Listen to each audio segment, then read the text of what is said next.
सभी को हमारे चैनल भैरवी तंत्रम में स्वागत है। जैसे कि आपने वीडियो का टॉपिक पढ़ा, विज्ञान भैरव तंत्र होता क्या है और इसे अगर कोई नॉर्मल व्यक्ति एक बार समझ जाए तो उसके लाइफ में क्या क्या परिवर्तन आते हैं।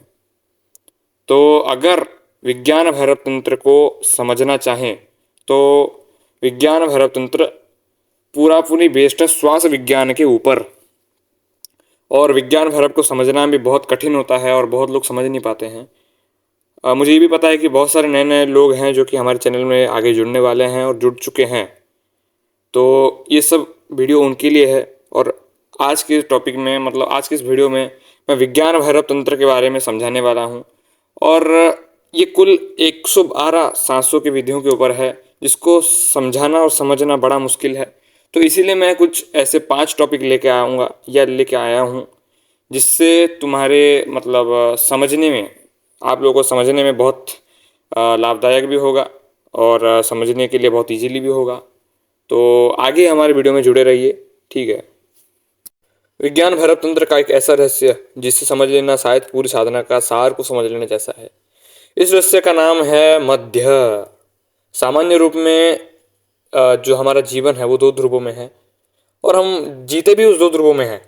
जैसे कि आप सबको पता होगा, सुख और दुख, प्रेम और घृणा, सफलता असफलता, जन्म और मृत्यु वगैरह वगैरह।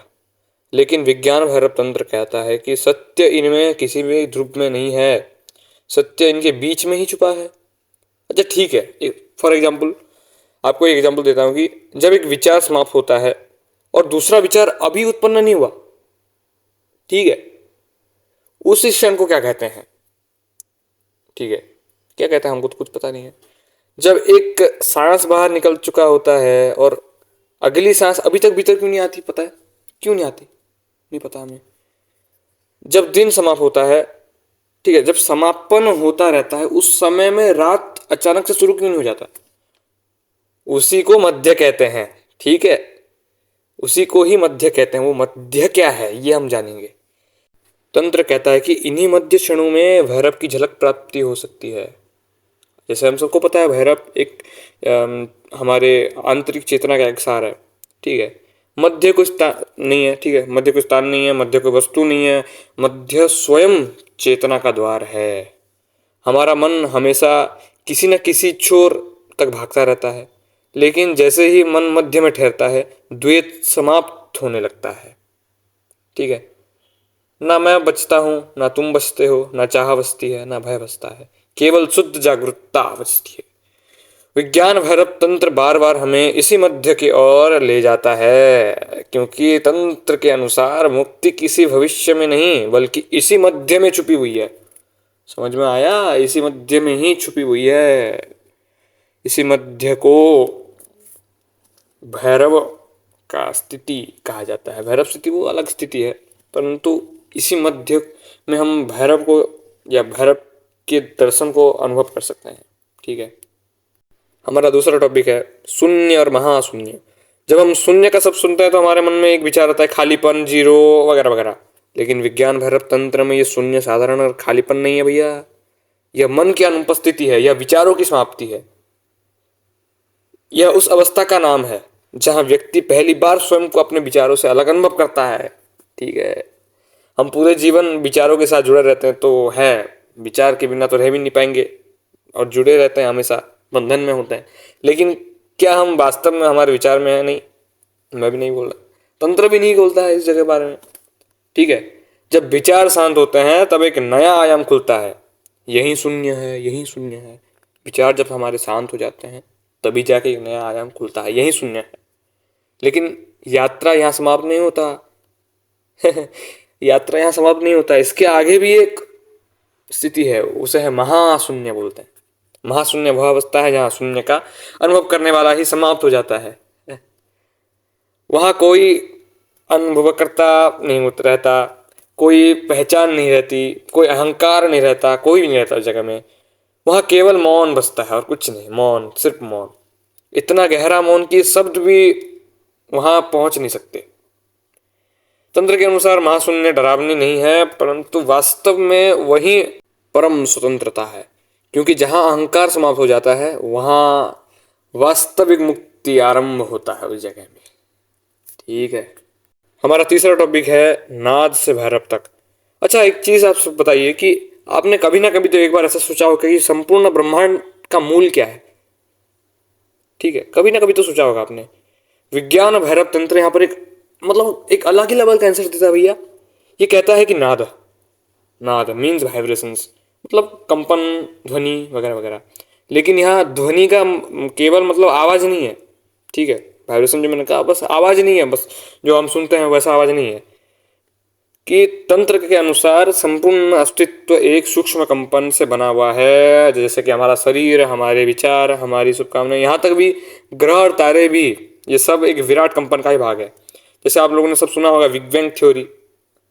हाँ, ये उसे उसी कंपन से ही तो हमारा ब्रह्मांड बना। वैसे ही आपको जान के शौक होगा कि हमारे आंतरिक में भी एक नाद है। आंतरिक में भी हमारे एक नाद है।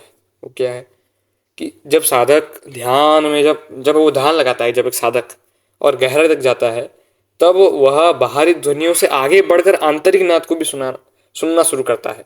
फिर उसे भी आगे एक ऐसी ध्वनि आती है कि जिसमें अनाहत नाद कहा गया है। एक दो टाइप के नाद है, आहत और अनाहत। ठीक है, अनाहत का मतलब है बिना किसी टकराव का उत्पन्न ध्वनि। ठीक है, वाह। तंत्र कहता है कि यदि एक साधक इस नाद को अनुसरण करता रहे तो अंततः वह ध्वनि के स्रोत तक पहुंच सकता है। वही स्रोत है भैरव।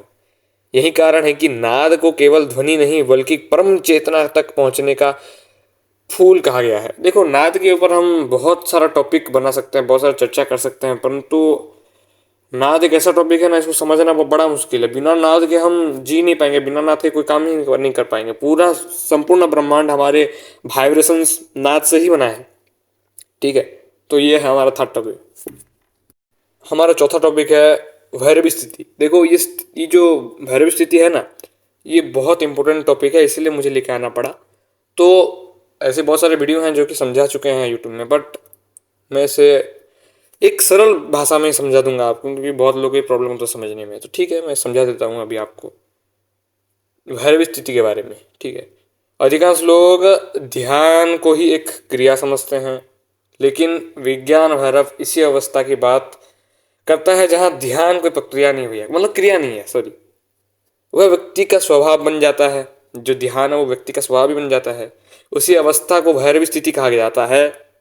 भैरव स्थिति में व्यक्ति संसार को छोड़ नहीं पाता। बहुत लोग सोचते हैं कि भैरव स्थिति हो जाने से वो बंदा बाबा बन जाता है, संसार को छोड़ देता है। ऐसा नहीं है भाई, वह लोगों के बीच में ही रहता है, वो काम भी करता है, वो बोलता भी है, वो हंसता भी है, लेकिन भीतर से पूरी तरह जागरूक रहता है। अब आप में से बहुत लोग बोलेंगे कि भैया हम जागरूक नहीं, क्या? हाँ, आप लोग जागरूक हो, बट ये भैरव स्थिति वाला बंदा थोड़ा अलग होता है समाज में। 100 लोग होंगे, 100 लोगों में से 99 लोग, सॉरी मतलब 100 लोग मतलब भैरव स्थिति सबको प्राप्त नहीं हो पाता। कुछ ऐसा होता है भैरव स्थिति, बहुत कम लोग होता है। साधारण व्यक्ति हर घटना को तुरंत प्रतिक्रिया कर देता है, लेकिन ये भैरव स्थिति वाला बंदा ऐसा नहीं होता। ये पहले जागरूक होता है, फिर प्रतिक्रिया देखता है, फिर अपने विचारों को देख सकता है। मतलब ये एक अलग ही लेवल का बंदा है।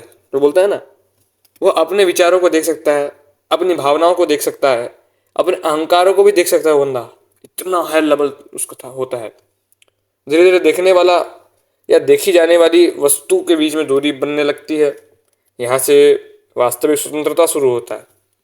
वाह। आसान शब्दों में एक चीज मैं आपको समझा दूं, भैरव स्थिति का अर्थ है निरंतर जागरूकता। 24 घंटे ध्यान, बिना प्रयास का ध्यान। इसी कारण है कि विज्ञान भैरव तंत्र का सबसे ऊंची अवस्थाओं में इसे गिना जाता है। मैं तो बोलता ही हूँ गिना जाता है बोल के, क्योंकि भैरव स्थिति बहुत कम लोगों में होता है और बहुत बहुत बहुत एनर्जेटिक, बहुत पावरफुल होता है भैरव स्थिति। जिस लोग के पास होता है आपको पता नहीं चलता है भैरव स्थिति वाला बंदा है। ठीक है, ये हमारा फोर्थ टॉपिक। हमारा पांचवा टॉपिक है तुर्यावस्था। हम सभी 3 अवस्थाओं के बारे में जानते हैं कि जागृत अवस्था है एक, दूसरा है स्वप्न अवस्था, तीसरा है गहरा नींद का अवस्था। लेकिन विज्ञान भैरव तंत्र कहता है कि एक चौथा अवस्था भी है, वो है तुर्यावस्था। तुर्यावस्था मतलब ट्रांस, चौथा। जो आप जागते हैं, ठीक है, जब आप जग जाते हैं तब भी एक साक्ष्य मौजूद होता है। क्या मौजूद है भैया? जब आप सपने देखते हैं तब भी एक साक्ष्य मौजूद होता है। अरे बताओ क्या होता है? जब आप गहरी नींद में से उठते हैं और कहते हैं कि आज बहुत अच्छा नहीं लगा भाई, बहुत अच्छा नहीं लगा आज, तब भी कोई था जिसने उस अनुभव को जाना। वह कौन है? तंत्र इसी प्रश्न को पकड़ता है। तुरिया कोई अनुभव नहीं है भाई, तुरिया अवस्था कोई अनुभव अवस्था नहीं है। तुरिया वह है जो सभी अनुभव को देख रहा है। जागृत बदलती है, स्वप्न बदलते हैं, नींद बदलती है, लेकिन देखने वाला कभी नहीं बदलता। लेकिन तुरिया उसी अपरिवर्तित नियत चेतना का नाम है। तंत्र कहता है कि जो साधक तुरिया को जान लेता है वह जीवन और मृत्यु दोनों से भय से मुक्ति हो जाता है भैया, जो तुरिया को जान लेता है, क्योंकि उसे पता चल जाता है कि बदलने वाली चीज वही नहीं है। वह साक्षी है जो सदैव से मौजूद है। इसी को तुरियावस्था कहते हैं। हम सब ने जाना जो 5 टॉपिक के बारे में कि विज्ञान तंत्र के पार्ट, वैरव विज्ञान तंत्र को समझना बड़ा, अभी भी बोलता हूँ, बहुत बड़ा मुश्किल टॉपिक है। विज्ञान भैरव को जो एक बार समझ जाए वो सब कुछ दुनिया में बियॉन्ड थिंकिंग कर सकता है वो। तो अगर आपको विज्ञान भैरव तंत्र के बारे में और जानना है तो टेलीग्राम में आप मेरे साथ जुड़ सकते हैं और मुझसे पूछ सकते हैं। और अगर आपको वीडियो अच्छा लगा तो लाइक कीजिए, सब्सक्राइब कीजिए और शेयर कीजिए। ठीक है, सभी को जय श्री महाकाल।